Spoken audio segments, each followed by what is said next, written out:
Kinsa ba ang Diyos nga dapat natong simbahon? Ako. Si Diyos, mga Nga- bawas ng tanan. Nganong i-Diyos man ka?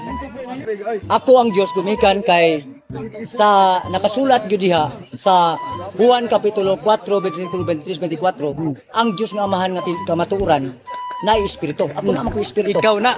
Ikaw ang Diyos. Ako naman ko espiritu.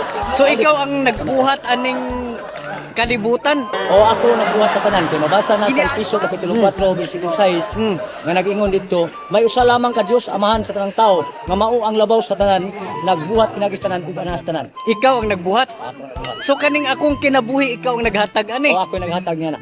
Anong naon? Di na madaog make-up ng mga foundation. Kasi na, ang anay niya anak, tulitat, batakan ang naon. So ang unsay literal ni mga pangalan bro? Adi na ta magisgot pa kung Pangalan? magisgot ta sa pangalan sa physical di na kinahanglan kay kung mangungutana ka sa basihan sa patakaran langit nun, Oh. kinahanglan magamit ka Ikaw- sa langit nun nga patakaran. Ah. Nga ako ang akong nga Diyos. So ikaw jud ang Diyos. Ikaw ang ikaw ang nagbuhat niya.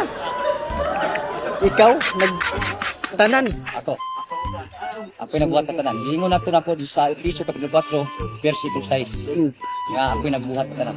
So ikaw po tong kwan katong nagsulti ni Abraham o Moises. Ikaw to. Gyapon to. Unsa ganito yung gisulti ni Abraham o Moises?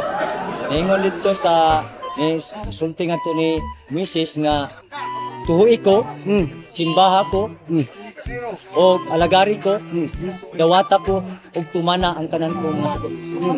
So Una ang akong gisulti.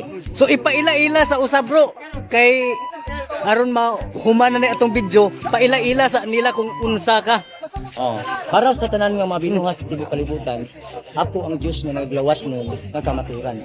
Kaya ang Juan kapitulo 4 bersikulo 23-24 tataw kayo nga ningon diha taliabo apan taliabot ang panahon ug karon ani ana nga ang matuod nga magsimba samahan diha sa espiritu kamaturan.